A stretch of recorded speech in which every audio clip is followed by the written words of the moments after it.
Vamos à nossa aula 2, né?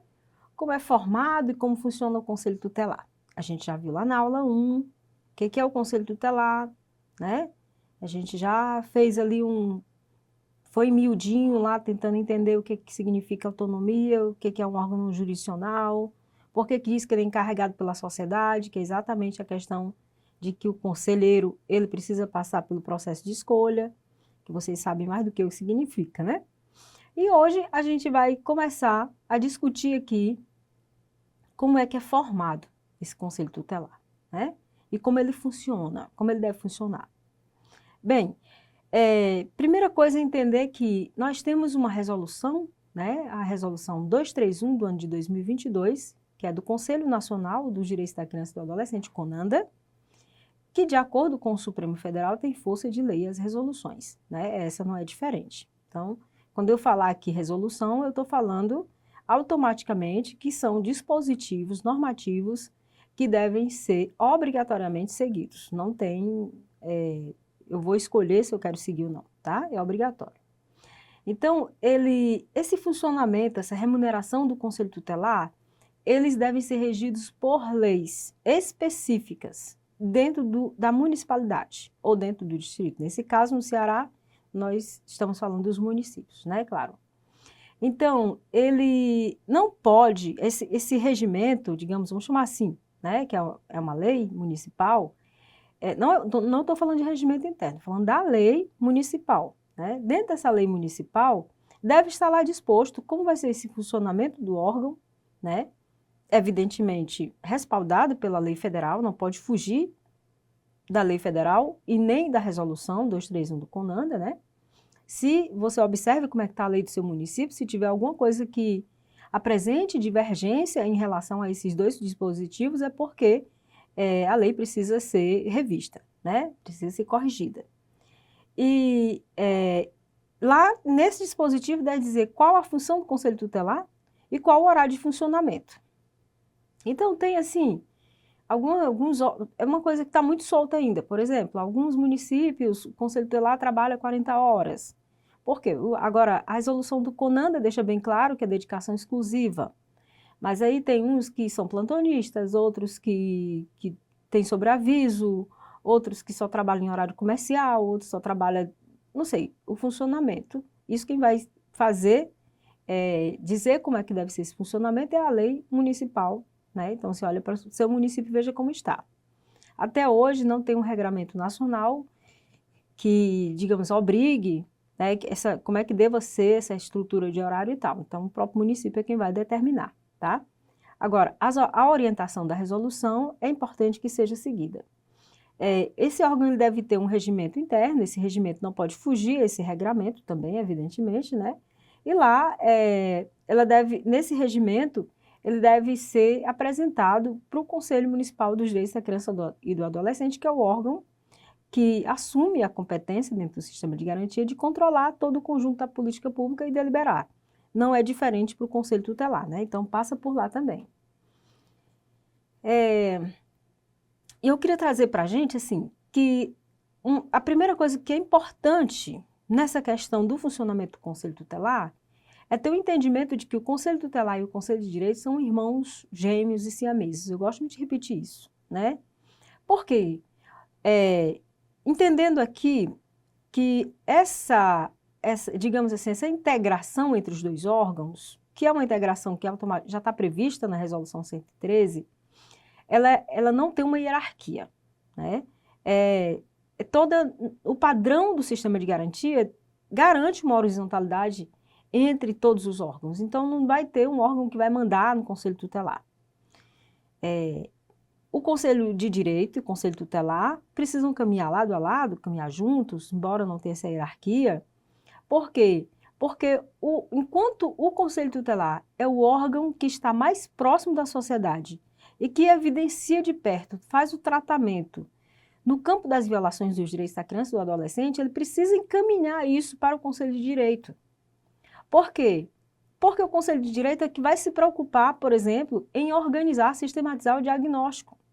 Precisa conhecer o perfil da criança do seu município, precisa conhecer quais são as violações mais recorrentes com as suas crianças e adolescentes, para a partir daí deliberar sobre políticas públicas, projetos, programas, ações, né, de modo a debelar essas violações. Então, o Conselho Tutelar, ele vai estar sempre nessa linha direta com o Conselho de Direito.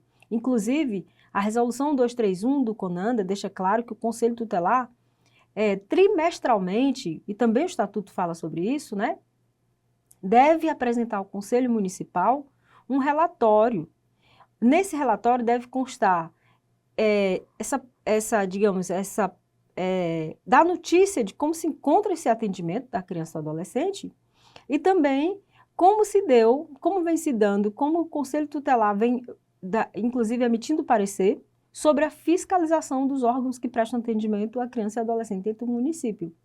Então, é por isso que vai ter a necessidade de que o Conselho Tutelar, pelo menos a cada 3 meses, né, o Estatuto deixa claro que é trimestralmente, mas isso não impede que vocês participem da reunião do Conselho de Direito, evidentemente, só que, obrigatoriamente, a cada 3 meses vocês precisam apresentar um relatório trimestral dando notícia de o que se tem encontrado nessa prática conselheira, tá certo?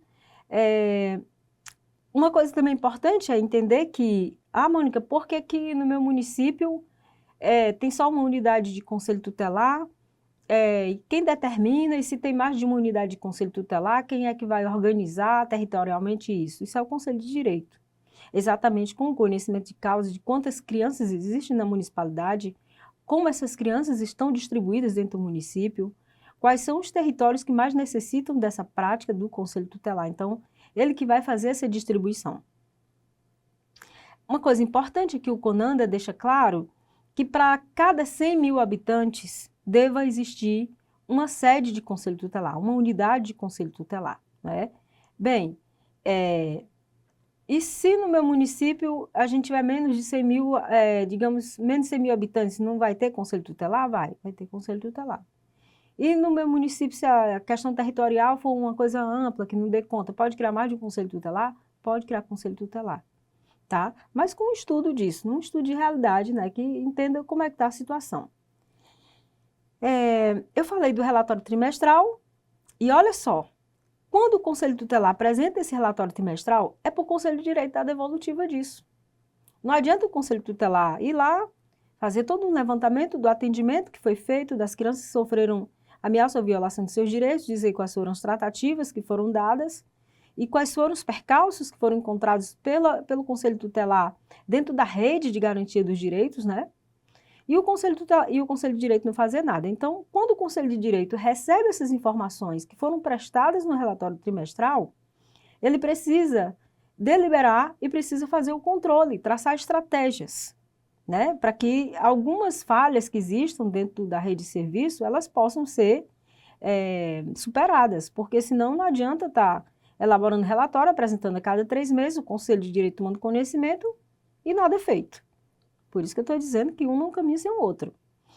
Uma coisa importante é que o Conselho de Direito precisa tomar conhecimento do que está acontecendo dentro da sua rede de serviço, né, voltado para criança e adolescente, e tomar as devidas providências. Por quê? Porque o Conselho Tutelar, ele não executa as suas medidas. Então, ele precisa de uma rede.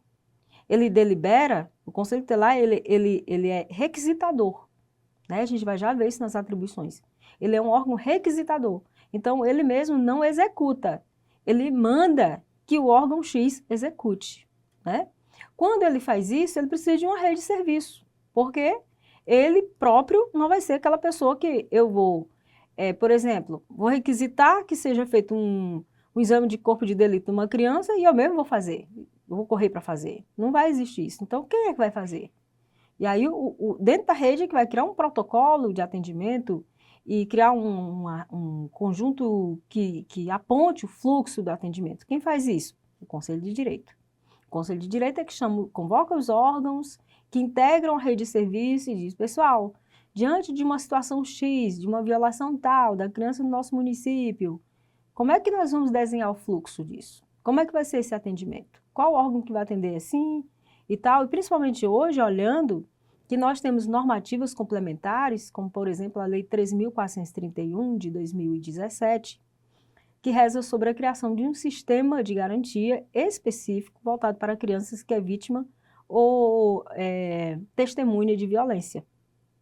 E esse dispositivo, ele deve ser seguido por todo mundo, porque ele diz que a criança não pode ser revitimizada, por exemplo, né? Então, como é que vai ser feito esse protocolo? Como é que vai ser feito essa rede vai ser constituída para dar conta disso, né? E atendendo esse dispositivo, que não pode, hoje ele é obrigatório. Uma outra coisa é entender que o Conselho de Direito, ele define as estratégias e ele elabora um plano de implementação do CIPIA, né? O Sistema de Informação para a Infância e Adolescência, que esse sistema, é claro que a normativa do CONANDA, a resolução 231, ela fala que dentro dos municípios vocês podem criar outros sistemas que deem conta de estar lá sistematizando, guardando as informações, né, do atendimento do Conselho Tutelar. Mas se a gente já tem um sistema que ele é integrado dentro de uma rede web e que a gente pode ter condições de ver o desenho dessas informações em nível nacional, é evidentemente que o Conselho Municipal não é interessante deliberar sobre a criação de um sistema específico dentro da municipalidade, que vai ser muito mais caro. Então, assim, se já está dentro da rede, se já é web, é o melhor lugar que pode estar. Até porque o CIPIA é muito interessante que quando você registra o atendimento de uma criança lá dentro, esse registro dessa criança é sabido, digamos assim, essa informação ela é de reconhecimento de toda a estrutura nacional. Então, se essa criança mudou do Ceará e foi, ou até mesmo entre os municípios, ou foi para um outro estado, quando você coloca no CIPIA, você vai saber que essa criança já foi atendida e tal, né? Não vai entrar no entendimento de ler o caso, porque isso é sigiloso, né? E hoje, ainda mais com a questão de uma lei específica que foi criada, né? Que está sendo aí garantida da questão da proteção dos dados. Bem, por último, é entender que o Conselho Municipal dos Direitos, ele é o próprio órgão que é responsável pela organização do processo de escolha unificado do Conselho Tutelar, que é esse processo que acontece a cada 4 anos, né, no território nacional, com data unificada. Foi criado dessa forma porque, para facilitar, primeiro, na verdade aqui tem duas vias. A primeira é que a sociedade entenda que um dia, a cada 4 anos, ela vai precisar parar e ir até as urnas para escolher quais são as pessoas que vão zelar pelos direitos das suas crianças e adolescentes. Isso é um marco, marcar dentro do território a importância política que o Conselho Tutelar tem, né? E depois, para entender que esse processo de escolha, ele vai se dar a cada 4 anos, fugindo das eleições municipais, para não confundir, né? Mas que vai ter antes eram 3 anos, depois passou a ser 4, exatamente para que pudesse fugir dessa eleição municipal, né? Mas o conselho ele é responsável por organizar todo esse processo. Aqui no estado do Ceará, a gente tem uma organização desse processo também em nível estadual, feita pelos vários membros, o TRE, é criada uma comissão estadual, etc., né, que vai estar subsidiando os municípios de como organizar esse processo, que é um processo realmente muito complexo, né? E agora mesmo está tendo aí o processo de escolha suplementar, né, que é outro sofrimento que o pessoal diz, né? Que sofrimento, por quê? Porque é um processo que realmente requer muito cuidado, ele está sobre o tribunal, né, eleitoral, quer dizer, acompanhado pelo Ministério Público, uma coisa que é muito séria, embora a gente saiba que é um processo que ainda tem suas falhas, não está perfeito, mas a pretensão é que seja o mais correto possível, né? Por quê? Porque nós estamos falando de uma coisa muito séria, estamos falando de 5 membros que vão compor um órgão que vai zelar pelos direitos das nossas crianças, que é aquilo que é de mais precioso dentro da nossa nação.